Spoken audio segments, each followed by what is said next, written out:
안녕하세요. 주동식입니다.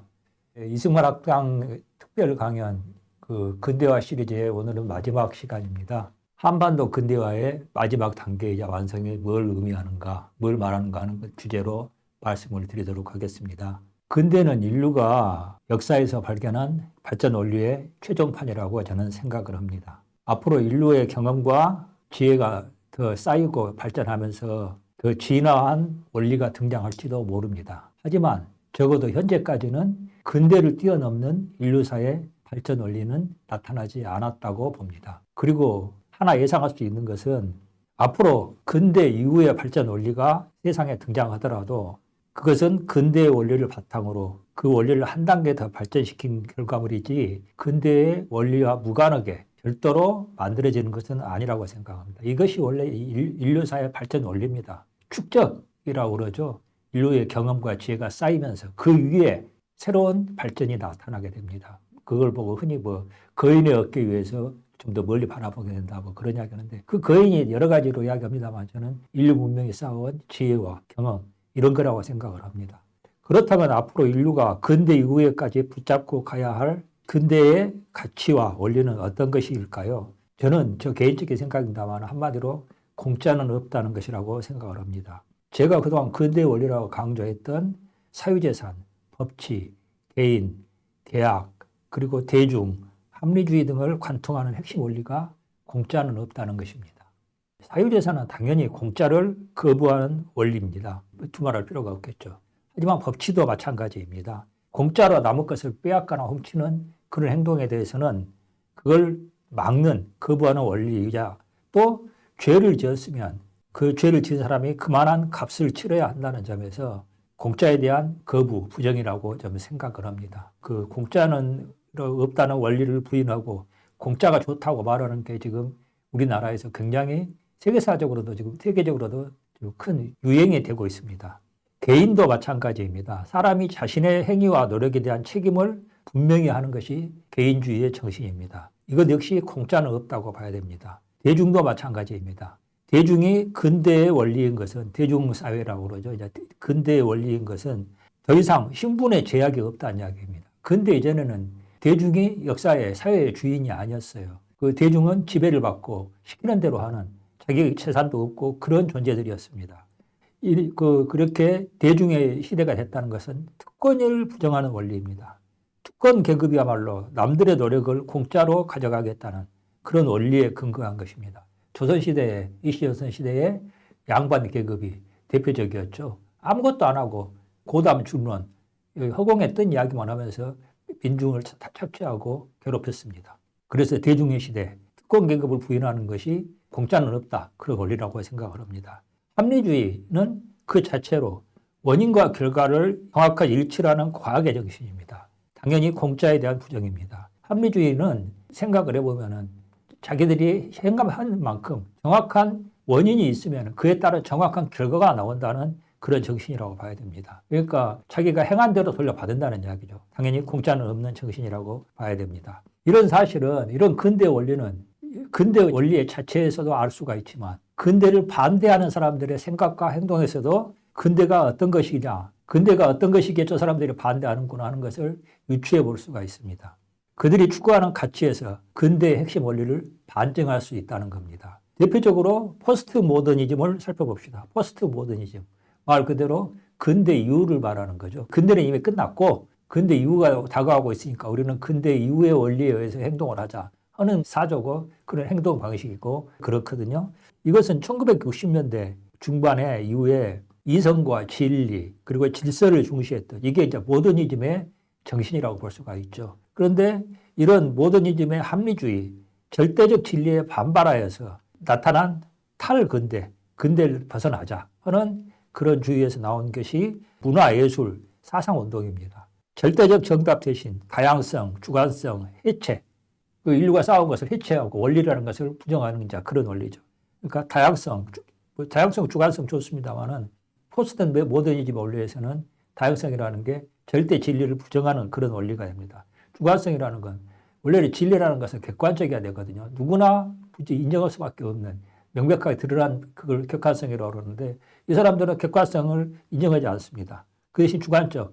내가 옳다고 생각하고 내가 옳다고 주장하면은 그것이 진리라는 겁니다. 그리고 다원주의. 그 다원주의도 좋은 말입니다만은 이 사람들에게 있어서는 다원주의라는 것이 진리의 핵심은 없다. 이게 이제 그 세계사적 원리에서 다극주의로 여러 나라가 이제 자기 영역에서 자기 질서를 강조하는 그런 그 원리로 이어지게 됩니다. 절대적 진리를 거부하고 거기에 근거한 규칙을 해체하면서 다양성과 상대주의를 강조하는 그런 추세라고 할 수가 있겠습니다. 이런 포스트 모더니즘의 핵심에 자리 잡은 원리가 심리가 어떤 것일까요? 규칙이나 원리, 과학에 얽매이기 싫다는 그런 심리입니다. 절대 진리는 없고 자기 편한 대로 행동하되 거기에 대한 책임은 지기 싫다는 겁니다. 한마디로 공짜 심리입니다. 도덕도 질서도 과학도 무시하고 싶은 것입니다. 이게 이제 이런 심리가 한마디로 도덕도 질서도 과학도 없고 자기 하고 싶은 대로 행동한다. 이런 철학을 소신을 갖고 살면 어떻게 되겠어요? 개인으로서는 그 사람의 삶이 망가지게 됩니다. 당연히 그럴 수밖에 없겠죠. 자기 멋대로 행동하고 그러면서도 자기한테 간섭하지 마라. 이렇게 살아갈 수 있어요. 살아가면은 결과는 당연히 그 사람이 인생이 망하는 겁니다. 하지만 이런 사람들의 기본 심리가 뭐냐면 이런 포스트 모더니즘을 주장하고 이런 탈근대, 반근대, 전근대를 주장하는 사람들의 특징이 지식인이 많다는 거예요. 아까 제가 예술, 문화, 사상 운동이라고 그랬잖아요. 그러니까 문화, 예술, 사상이니까 지식인들의 활동 영역이기도 합니다. 그래서 이런 사람들의 기본 심리가 책임지기 싫다는 것이고 공짜는 좋다는 것이기 때문에 이렇게 멋대로 행동하면서도 책임을 지지 않으려면 어떻게 해야 되겠습니까? 개인의 자기가 잘못한 책임을 사회 전체로 돌리는 겁니다. 그래서 그 좌파들이 많이 하는 이야기죠. 개인의 노력도 안 하고 그랬으면서 그 책임은 사회에 돌리고 싶어 합니다. 사회가 잘못했으니까 자기가 그러게 됐다는 겁니다. 한마디로 사회 전체로 자기 책임을 인정하지 않고 사회 전체로 그 책임을 떠넘기는 건데 이런 심리는 전염성이 매우 강합니다. 그렇죠. 점점 이런 심리가 한번 논리가 퍼지게 되면은 사람들이 거기에 빠져들기 쉽습니다. 왜냐? 멋대로 해도 자기 책임지지 않고 사회가 그걸 책임진다는 그런 원리가 되니까 무책임하고 무능하고 그런 사람일수록 이런 논리에 빠져들기 쉽습니다. 열심히 일하는 사람들만 피해를 보는 이제 그런 거죠. 그 경제 등 현실과 거리가 있는 예술 분야. 만일 이제 이런 논리는 실물 경제나 이런 식의 분야에서 일하는 사람들에게는 이런 논리가 먹혀들기 힘들죠. 하지만 정신적, 머릿속으로 일을 하는 이런 예술 분야나 이런 분야에서 이 운동이 시작된 것도 이런 특징들을 잘 말해준다고 할 수가 있을 것 같습니다. 1987년 민주화가 이루어졌죠. 지금 우리가 1987년 체제를 살고 있다고 그러는데 민주화 당시까지 대한민국은 아등바등 근대화 작업에 매달렸습니다. 한마디로 우리도 잘 살아보자. 그런 요구 때문에 굉장히 노력을 많이 했습니다. 세계사의 흐름에 뒤처졌던 몇 세기의 세월을 만회해야 한다는 그런 공감대가 사회적으로 있었습니다. 그리고 이런 노력은 기적 같은 성공을 거두었습니다. 한강의 기적이라고 하는 말이 그런 데서 나오는 거죠. 하지만 이 기적은 독이 든 성배였습니다. 기적은 기적인데 그 안에 심각한 문제가 내재되어 있는 그런 기적이 됐다는 거죠. 한시름 들었다 싶은 사실 저도 이제 87년 민주화운동 경험이 있고 그 이후를 살아오면서 보면은 사람들의 심리가 그때부터 우리나라 사람들의 심리가 많이 좀 변한다고 느꼈습니다. 한마디로 한시름 들었다. 이제 우리도 나름대로 살만해졌다. 우리도 남한테 자랑할 만해졌다. 88 올림픽 같은 것이나 그런 것에 대해서 그 영향이 있었습니다. 이런 한시름 들었다 싶은 대중의 심리를 주사파가 파고들었습니다. 그리고 호남이 피해의식에 젖은 역사적 그 비극이 많이 있었던 호남이 그리고 산업화에서 자기네들은 소외됐다 이런 심리를 가진 호남이 주사파와 손을 잡았습니다. 지금 대한민국의 주인은 주사파와 호남이 손잡은 좌파 패권이라고 생각을 합니다. 꼭 엄격하게 진리를 따질 필요가 없고 좋은 게 좋다는 심리 이게 퍼졌습니다. 따지지 마라. 이제 우리나라 사람들 굉장히 이제 그런 성향이 있죠. 뭐 따지면은 굉장히 싫어합니다. 여기 젊은 놈이 뭐 어른한테 따진다는 그런 이야기도 많이 하고 좀 이성적으로 논리적으로 따지는 걸 싫어하는 심리가 한국 사람한테 있습니다. 조선이 좋고 우리 것이 좋다는 말을 하는 사람들이 많아졌습니다. 민주화를 핑계로 민주화라는 게 핑계가 됐습니다. 목적만큼이면은. 그러니까 사실 이 사람들이 다수도 아니에요. 다수도 아닌데 조직된 소수가 똘똘 뭉쳐가지고 목청을 높이면은 그래서 그런 요구를 하면 무엇이든지 정당화된다는 사조가 퍼졌습니다. 5.18이나 세월호. 이 사람들 사실 몇 사람 안 되잖아요. 피해는 피해지만 세월호 같은 경우는 사실 무슨 거창한 가치를 위해서 투쟁한 피해도 아니고 그냥 교통사고로 수학여행 가다가 그 사고가 난 거잖아요. 근데 이 사람들이 국민의 머리 위에 어른이 됐습니다. 이 사람들이 몇 년 동안이나 광화문을 장악하고 요구를 하고 이 사람들 때문에 사실은 문재인 정권이 등장한 것이라고도 볼 수가 있습니다. 문재인이 세월호 얘들한테 미안하다 고맙다 그렇게 적은 건 유명한 이야기잖아요.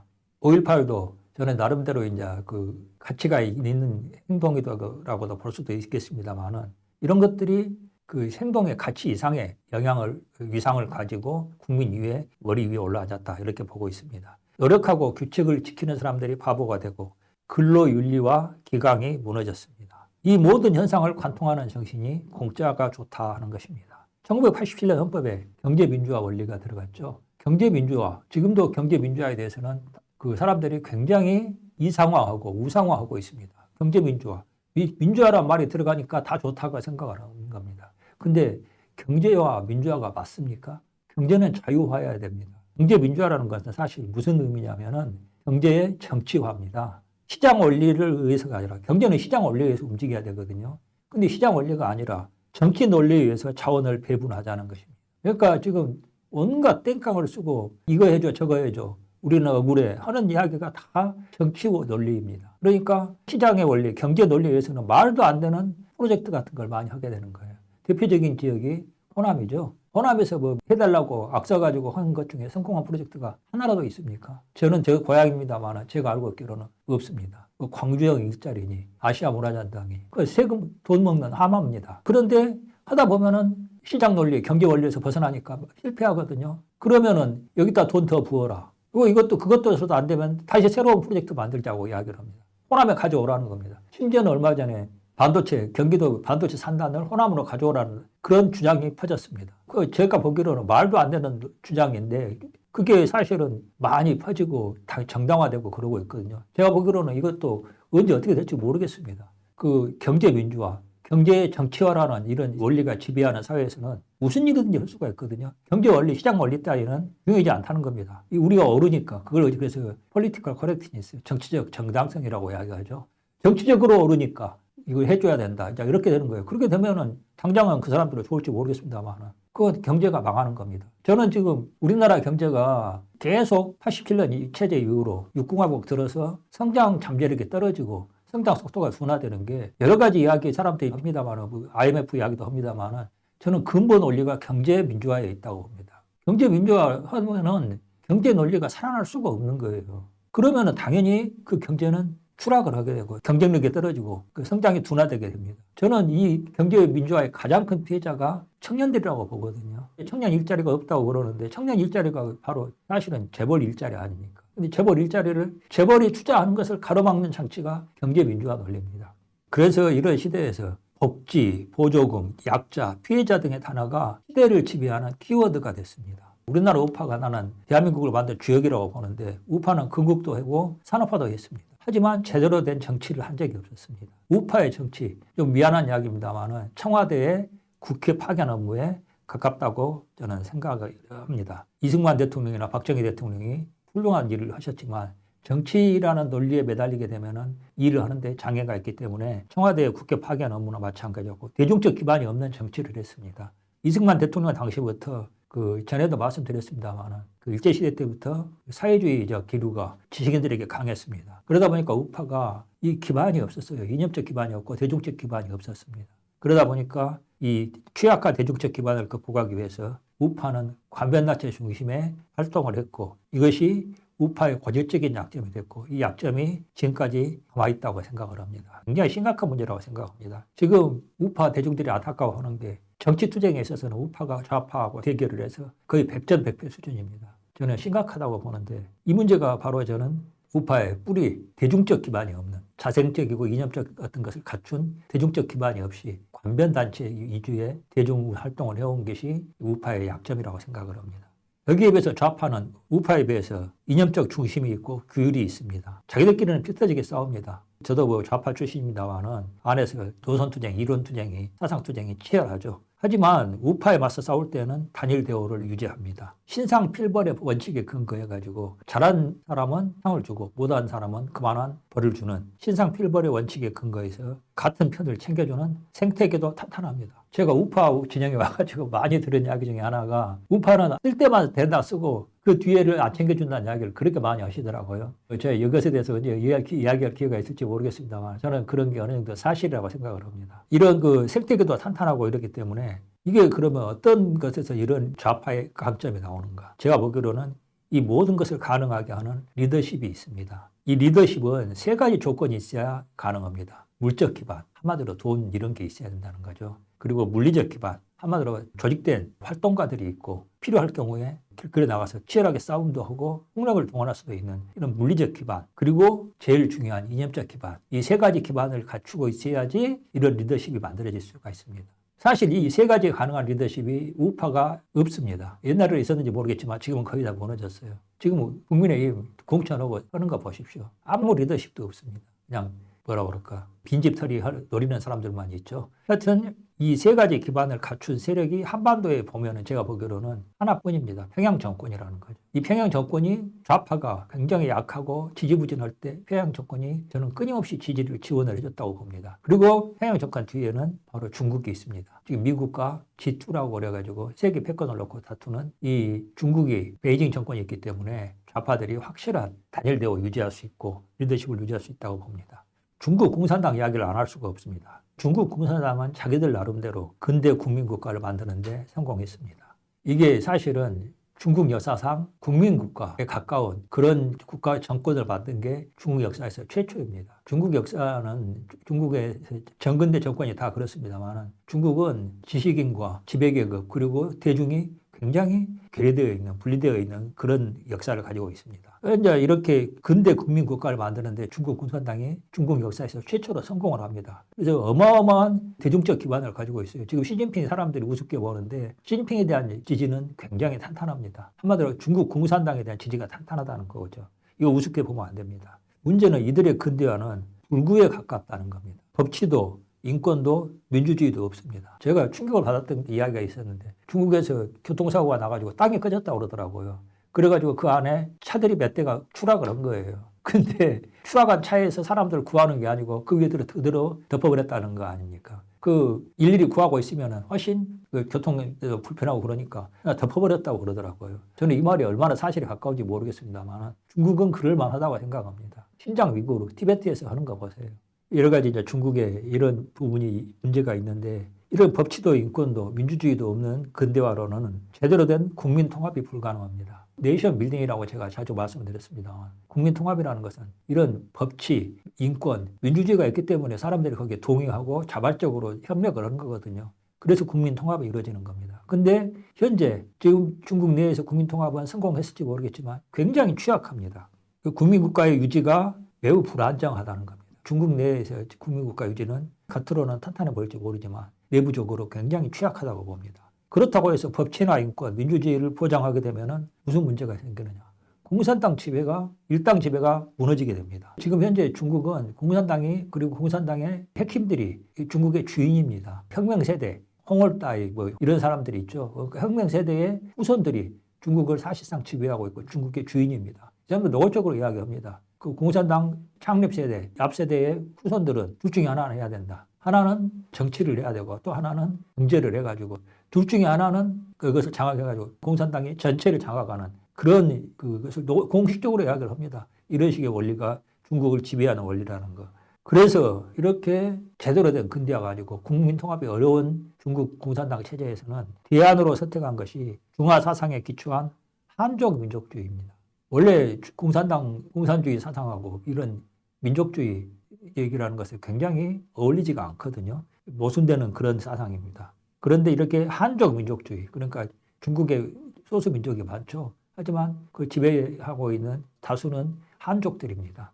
이 다민족 국가인 중국을 사실상 한족 단일 민족 국가로 변화시키자는 겁니다. 이것이 중국이 선택한 자기네들 근대화의 약점을 보완하는 시도라고 저는 생각을 합니다. 신장 위구르족 탄압이나 티베트 학살 등이 이런 기조에서 나오는 정책이라고 봐야 할 겁니다. 저는 이게 사실은 중화사상의 부활이라고 보거든요. 중국은 중화사상을 버린 적이 없다고 생각합니다. 모택동 이후부터 등소평 지금까지 시진핑까지 중국 공산당의 기본 바탕에는 사실은 중화사상이 있습니다. 중화사상은 한족이 천하의 중심이자 문명의 원천이라는 사상입니다. 이 사상은 치명적인 약점이 있습니다. 이 사상을 인정받기 위해서는 무력도 사용합니다. 주변 모든 그 이민족들, 주변 국가들에게 중국이 자기네들이 대장 노릇, 실은 대장 노릇이 아니라 자기네들이 주인 노릇을 하겠다는 거거든요. 그래서 말 안 들으면은 여기 무력도 동원하고 계속 그런 역사, 중국 역사가 그 역사입니다. 그러다가 이민족이 더 힘이 이렇게 얻어 터지기도 하고 그런 역사인데 이런 중화 사상을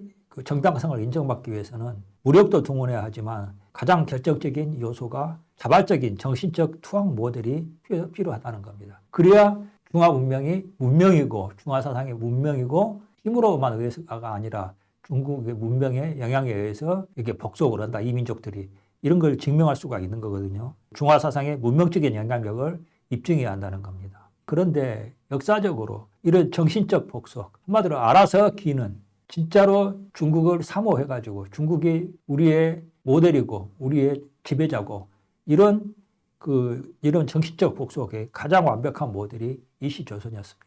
중국이 주변에 4대 중화 사상으로 해가지고 주변의 민족들을 괴롭히고 그렇게 했지만 실제로 4대 결인이라고 그러죠. 4대주의에 있어서 움직이는 주변 민족은 거의 없었습니다. 거의 대부분 중국에 사신 보내는 것만 해도 몇 년에 한 번씩 보내고 그랬거든요. 근데 조선은 중국에 1년에 몇 번씩 사신을 보냈습니다. 뭐 통지사 보내고 뭐 이런 식의 여러 가지 철따라 보내고 그다음에 태자를 새로 세우면은 그걸 인정받으려고 보내고 왕이 새로 등극하면은 그걸 인정받으려고 보내고 정권의 정당성 자체를 중국한테 의존했거든요. 그러니까 조선같이 중국에 의존하고 4대주의에 철저히 물든 그런 나라가 없었습니다. 그래서 중국이 우리 4대주의가 우리만 주장하는 게 아니라 주변 민족들에게도 인정받고 있다는 것을 증명하고 주장할 수 있는 가장 강력한 모델이 조선이었다는 겁니다. 그래서 중공은 한반도에 대한 미련을 결코 버릴 수 없다고 저는 생각을 합니다. 다른 나라, 다른 민족들에게 봐라. 한반도야말로 영광스러운 중화 문명의 빛을 비추는 거울 같은 땅이다. 중국의 태양이고 조선은 그 빛을 받아서 빛나는 달이라고 이렇게 말하고 싶은 겁니다. 중국은 지금 서해 내외화를 위해서 굉장히 애를 많이 쓰고 있죠. 서해를 자기네 국가 안에 있는 바다로 만들고 싶어 하는 겁니다. 그리고 시진핑이 한국은 역사적으로 중국의 일부라고 트럼프랑 회담하면서 이야기를 했죠. 이렇게 주장하는 이유가 이것입니다. 한반도가 중화 사상의 객관성과 정당성을 입증하는 증거라고 주장하고 싶은 것입니다. 중국이 6.25를 항미 원조 전쟁이라고 부르죠. 미국에 대항해서 조선을 도운 전쟁이라는 겁니다. 말도 안 되는 이야기인데 이렇게 부릅니다. 그리고 끊임없이 6.25 전쟁을 그 의미를 현재화합니다. 과거에 끝난 전쟁이 아니라 지금도 진행되고 있는 전쟁이고 그 의미가 살아있다. 이런 식으로 이야기를 하는 거거든요. 영화, 드라마 계속 이 6.25 전쟁, 그 중국의 인민지원군이 엄청나게 영웅적으로 싸웠다 하는 이야기를 계속 그 드라마나 영화 같은 것들을 만들어가지고 중국 사람들에게 세뇌를 합니다. 심지어 중국의 일부 학자는 그 6.25 전쟁을 자기들의 건국 전쟁이라고 부르기도 합니다. 중국이라는 나라의 건국이 중국 정권이 한마디로 6.25 전쟁의 결과라는 그런 주장입니다. 저는 나름대로 일리가 있는 주장이라고 생각합니다. 기타 중국이 한반도에 집착할 수밖에 없는 지정학적 요소도 많습니다. 한마디로 말해서 지금 그 서울은 중국 베이징에서 가장 가까운 다른 나라의 수도라고 봐야 되죠. 그 한반도 정권이 어떤 스탠스, 어떤 입장을 취하냐에 따라서 중국의 심장부가 위협을 받을 수가 있는 겁니다. 이런 지정학적 요소도 많습니다. 하지만 본질은 중화 사상의 요구라고 저는 생각을 합니다. 그래서 중국 공산당은 끊임없이 한반도 문제에 개입을 합니다. 거기에 그 개입하려고 그러면 그냥 되는 건 아닙니다. 중국이 한반도에 개입할 수 있는 장치가 필요합니다. 그게 바로 한반도 내부에 자신들의 도구로 삼을 수 있는 정치 세력을 반드시 만들어야 한다는 거죠. 일종의 레버리지라고 그러죠. 레버리지를 만들어야 된다는 겁니다. 한반도 분단이 그 레버리지를 중국한테 만들어주고 있습니다.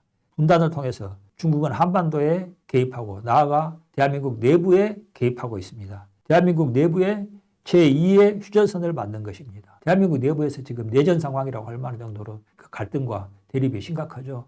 이게 저는 그 원인을 따지고 보면 중국이 있다고 봅니다. 내전 상황에 이런 대한민국 내부의 갈등이 중국의 개입의 결과라는 겁니다. 중국의 개입이 그냥 되는 게 아니고 대한민국 내부의 좌파 세력과 결합을 해가지고 지금 대한민국을 흔들고 있다고 봅니다. 분단은 어떤 근대화가 옳은지를 검증하는 체제 경쟁입니다. 그래서 분단이 극복되지 않으면 이 역사적 질문에 대한 해답을 제출할 수가 없습니다. 어떤 근대화가 옳았냐? 사실 저는 역사에 신이 있다면 이걸 지금 이 질문을 한반도 주민들, 한국 사람들, 조선 사람들에게 던졌다고 생각을 하거든요. 이 해답을 반드시 제출해야 됩니다. 그런데 분단이 극복되지 않으면 이 역사적 질문에 대한 해답을 제시할 수가 없습니다. 근대화가 완료되지 않는다는 이야기입니다. 근대화 이후에 대한 모색도 불가능합니다. 저는 사실 지금부터 근대화 이후, 아까 포스트 모더니즘 이야기했습니다만 그런 책상 물림들, 머릿속으로만 주장하는 사람들, 그런 포스트 모더니즘 말고 진짜 포스트 모더니즘, 근대화 이후에는 사회가 어떻게 나아갈 것인가를 지금부터 모색해야 된다고 보거든요. 근데 이 근대화가 완성이 안 되면 이런 모색도 불가능합니다. 그래서 우리는 반드시 분단을 극복하고 통일을 이루어야 합니다. 한반도에 깊게 뿌리내린 중화 사상의 영향을 철저하게 척결해야 한다고 봅니다. 한반도의 근대화는 사실상 중화 사상과의 결별이자 척결이라는 맥락을 갖습니다. 한반도 역사를 지배해온 중국 자체가 반근대, 전근대라는 겁니다. 이 독립문, 근대화의 표현이 독립이라고 볼 수가 있는데 독립문은 중국 사신을 영접하던 영은문을 헐고 그 자리에 세워졌습니다. 독립이라는 말 자체가 중국으로부터의 독립을 의미했습니다. 우리나라 사람들은 일본으로부터 독립이라고 착각을 하는데 역사적으로 조선은 중국의 속국이 아니고 자주 독립국가다는 것을 문서로 가장 먼저 선언한 나라가 일본입니다. 강화도 조약의 핵심이 그겁니다. 조선은 중국의 속국이 아니다는 것을 집어넣은 게 그 강화도 조약이거든요. 근데 우리는 반대로 알고 있습니다. 중국 문명은 본질적으로 전근대, 반근대의 속성을 갖습니다. 근대화 자체가 사실은 서구화를 의미하기도 합니다. 근대화라는 것이 여기서 서구화를 의미한다고 보는데 저는 우리나라에서 사람들이 특히 좌파 지식인들이 내재적 근대화, 자생적 근대화 이야기를 하는데 저는 좀 약간 이해가 안 가는 것이 전 세계에서 자생적으로 근대화한 나라는 제가 알고 있기로 거의 없습니다. 영국에서 사실은 근대화가 출발했다고 봐야 되거든요. 나머지는 전부 영국 모델을 들여와가지고 자기들 실정에 좀 맞게 바꾸고 적용한 거거든요. 일본도 마찬가지입니다. 일본이 어떻게 해서 근대화라는 것이 가능했냐. 그 서양 문명을 빨리 적극적으로 받아들여가지고 그걸 자기네 실정에 맞게 적용해서 근대화를 이룬 것이거든요. 근데 전 세계 모든 나라가 이런 식으로 근대화를 했는데 이상하게 한국 사람들은 자생적으로 근대화를 했다고 주장하고 싶어 합니다. 제가 지난 시간에도 말했습니다만 영국에서 산업혁명이 일어나고 그랬을 때까지도 그 벽돌집도 없고 빠듯한 길도 없고 바퀴도 없었던 그런 나라가 근대화에 자생적으로 근대화를 할 만한 힘이 있었다는, 능력이 있었다는 게 저는 말이 안 되는, 그냥 흔히 말해서 국뽕, 자뻑이라고 그러죠. 그런 걸 주장을 하고 이게 사실은 좌파의 논리가 되고 있거든요.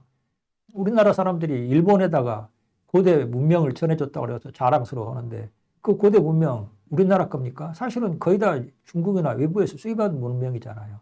단지 지리적으로 일본에 가는 통로가 있기 때문에 전해준 거거든요. 일본 사람들은 그거 부정하지 않아요. 자랑스럽게 생각해요. 근데 한국은 중국한테 문명 받아온 것은 떳떳하게 자랑하면서 일본한테 근대 문명을 받아온 것에 대해서는 아주 발작을 일으킵니다. 이 영향이 어디서 시작이 됐냐면은 중국의 영향이 이것도 4대 사상이라고 중화 사상이라고 생각을 하거든요. 이거 고치지 않으면은 일본 미워해도 좋아요. 문제는 일본에 미워하다 보니까 일본에 의해서 근대화가 이루어졌다는 걸 부정하다 보니까 일본으로부터 들어온 근대화 원리를 하나씩 깨부수는 지금 추세입니다.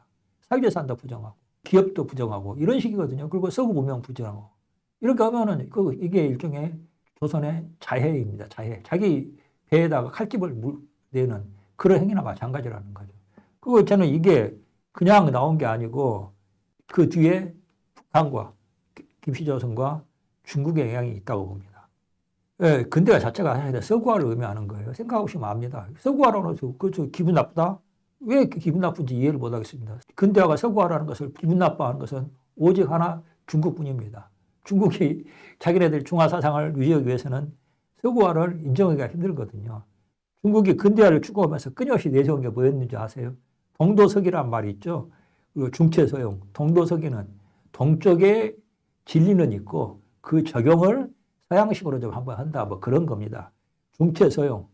몸의 중심은 중국 것이고 그걸 서양식으로 써본다. 한마디로 이제 근대화하기 싫다는 겁니다. 자기네들이 중심이 중화 사상이 맞은데 일시적으로 서양의 어떤 그 기술적인 실용적인 것을 좀 도입해서 자기네들 필요한 데 써먹겠다 하는 거거든요.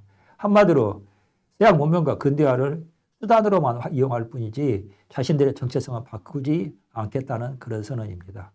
근데 이거 뭐 좋아요. 정체성을 유지하는 게 좋은데 문제는 중국의 정체성이 주변 국가들에 대한 두목 노릇을 유지하겠다는 겁니다. 이 사람들은 그 실용적인 측면에서도 그렇지만은 그 정신적으로도 중화사상, 자기네들이 중국의 주변 민족에 대한 대장이고 왕초고 실은 주인이다 하는 원리를 결코 포기하지 않는다는 겁니다. 중국이 강조하는 게 대동이죠.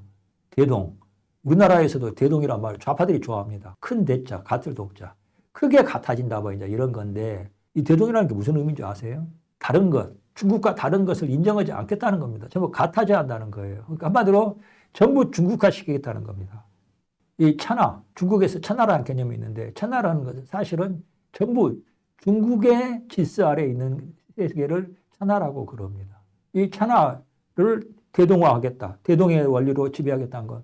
결국 지구상의 모든 인류를 중국인으로 만들고 중국 문명으로 만들고 하지 않으면 중국의 문명 자체가 정신세계 자체가 결코 만족할 수가 없습니다. 일시적으로 얻어 터지면은 주저앉지만 다시 좀 살아날 만하면은 전 세계 모든 문명을 우리 앞에 중국 앞에 무릎 꿇어라 하는 거거든요. 지금 시진핑이 하는 일대일론이 중국몽인이 하는 게 다 그런 거잖아요. 이 사실을 우리가 인정해야 됩니다. 근데 이 사실을 대부분 인정하지 않는 사람들이 대한민국 좌파입니다. 서양 사람들은 중국의 이 세계관을 잘 몰라요. 중국이 우리는 큰 나라고 너희들이 작은 나라니까 무릎 꿇으라 하는 말을 그냥 크기를 말하나 보다 그렇게 쉽게 생각합니다. 근데 그게 그런 문제가 아니에요. 중국이 모든 것을 중국화하고 자기네들 그 일부러 만들겠다 하는 그런 이야기라는 것을 서양 사람들이 이해를 못 하거든요. 좀씩 이제 알아가고 있는 것 같습니다. 그래서 저는 중화 사상은 인류 문명의 적이라고까지 저는 생각을 합니다. 지나친 말일지 모르겠는데 이게 중국인들을 말하는 게 아니고 중국인들의 사상 머릿속을 지배하고 있는 중화 사상은 인류 문명의 적이라고 저는 생각을 합니다. 중화 사상 앞에서는 다양성도 자율도 존재할 수가 없습니다. 한반도는 그 중화 사상의 확산을 막는 최전선입니다. 지금 그 역할을 하고 있어요. 한반도가. 한민족에게 주어진 세계사적인 소명이 있다면 그것은 중화 사상의 영향력을 차단하고 나아가 중화 문명 자체를 소멸시키는 것이라고 생각을 합니다.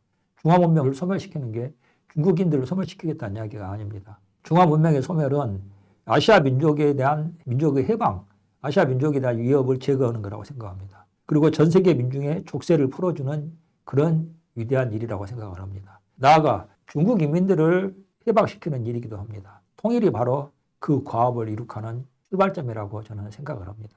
제가 우파로 와서 우파 청년들하고 이야기를 해보니까 통일에 대한 거부감이 굉장히 크더라고요. 경제적인 이유. 우리도 먹고 살기 힘든데 어떻게 북한 사람들을 먹여 살려야 되느냐. 그리고 뭐 통일이 되면은 중국과의 추운 저기 압록강변, 두만강변에서 경계를 해야 되는데 그 짓거리 하기 싫다 뭐 이런 이야기도 합니다.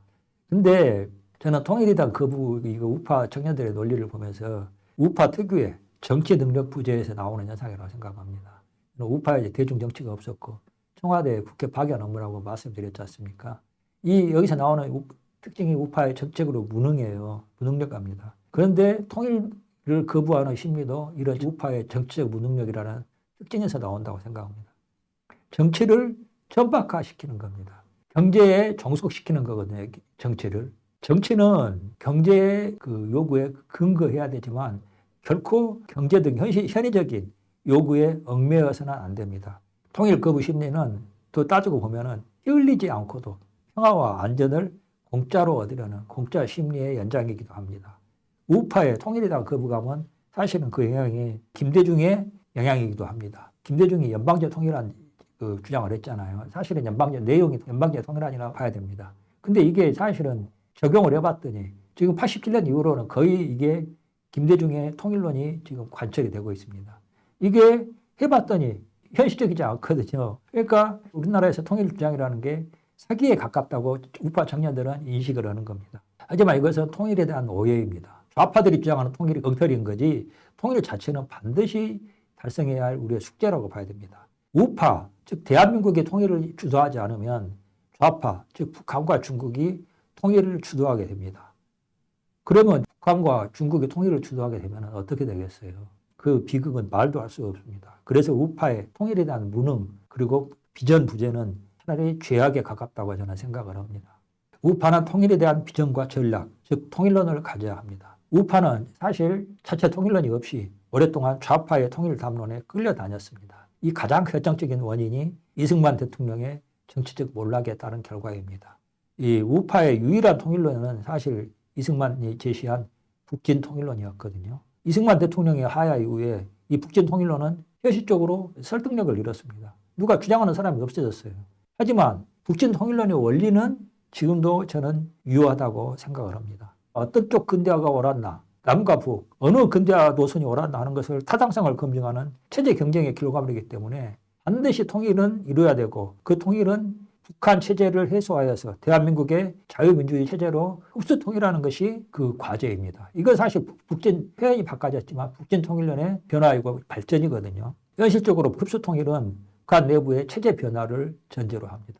북진 통일은 아니지만 북한을 체제를 바꿔가지고 흡수 통일한다는 점에서 그 핵심은 같다는 거죠. 이른바 3단계 통일론, 우리나라 공식 통일론입니다만 3단계 통일론의 첫 단계 교류 화해가 지금까지 실행 가능했습니까? 절대 가능하지 않습니다. 근데 교류 화해는 필요하거든요. 통일을 이루기 위해서는. 교류 화해가 실행 가능하려면 먼저 전제가 평화 통일로는 안 된다는 겁니다. 평화 통일을 해야 된다는 대전제가 깔려있기 때문에 어떻게 되냐면 북한에 대해서 도와주고 먹여 살려주고 교류 협력하자고 나서는 거거든요. 하지만 이 교류 화해가 실행 가능하려면 반드시 대전제가 평화 통일이라는 말도 안 되는 주장을 거부하고 김씨 정권이 무너지고 평양 현재 김씨 3대 세습이 무너지고 소통과 대화가 가능한, 즉 대한민국이나 이런 자유진영과 소통하고 대화가 가능한 정권이 북한에 등장해야 됩니다. 먼저 김씨 정권이 무너져야 한다는 겁니다.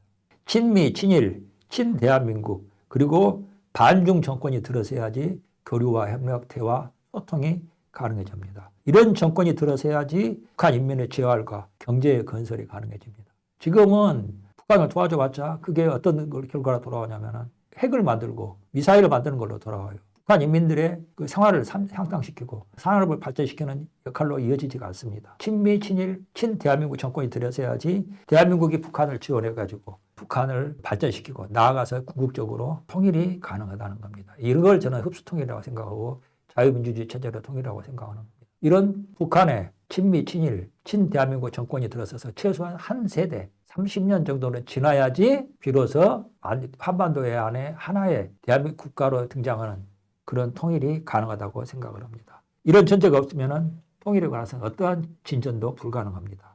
그래서 우리의 통일 전략은 북한 내부의 대한 세력을 키우고 이들이 정권을 장악하도록 돕는 데 초점을 맞춰야 합니다. 북한 내부의 외부 세계가 어떻게 돌아가고 있는지 그리고 우리의 메시지가 어떤 건가 통일을 위한 북한 주민을 위한 우리의 메시지가 어떤 건지 하는 것을 알려야 된다는 겁니다. 문재인이 김여정인가가 한마디 하니까 대북 전단 금지법을 만들었죠. 그 이유도 이것입니다. 북한이 두려워하는 거거든요. 북한이 가장 두려워하는 게 국군과 미군의 북진이 아닙니다. 이건 현실적으로 지금 불가능합니다. 국군과 미군이 북진을 한다 해도 그것은 잘못하면 세계 3차 대전으로 이어질 가능성이 높습니다. 그래서 그거 현실적으로 불가능합니다. 하지만 어떤 건 가능하냐면 북한 내부에 김씨 정권이 무너지는 것은 가능합니다. 외부 정보와 우리의 메시지의 전달에 의해서 북한 주민을 각성하고 변화시키면 이런 변화가 가능합니다. 흡수 통일이 이루어지려면 가능하려면 반드시 중국의 영향력을 차단해야 됩니다. 유일한 방법은 중국이 한반도 분단을 유지하는 비용과 그 리스크가 한반도 통일을 용인할 때, 허용할 수밖에 없을 때에 비해서 현저히 커지도록 해야 하는 것입니다. 그러니까 중국은 어쨌든지 그 한반도에 대한 영향력을 유지하기 위해서 한반도를 분단시켜야 되는데 한반도 분단을 유지하려다 보면은 그게 오히려 자기들에게 어마어마한 피해, 자칫 잘못하면 중국 공산당 정권이 무너질 수도 있는 그런 리스크로 이어지게 만들어야지 중국이 한반도 통일을 용인하게 됩니다. 한반도의 분단을 유지하고 중국의 영향력을 유지할 경우에 중국 공산당의 지배체제가 위태로워지도록 만들어야 하는 겁니다. 이게 가능하겠냐? 가능합니다. 저는 가능하다고 생각합니다. 방법은 존재합니다. 그 방법을 찾아내고 실천하는 것이 우리의 과제이자 근대화 세력에게 주어진 의무라고 저는 생각을 합니다. 언제 기회가 있을 때 이 문제에 대해서도 한번 말씀드리고 싶습니다. 중국 굉장히 약점이 많은 나라입니다. 중국이 초안전이라는 것을 사용하죠. 그 초안전이야말로 실은 중국의 약점, 아킬레스건을 찌르는 그런 무기가 될 거라고 저는 생각합니다. 이 문제에 대해서 다음에 기회가 되면 말씀드리도록 하겠습니다. 오늘 들어주셔서 감사합니다. 5회에 걸쳐서 진행을 했는데 들어주셔서 감사합니다.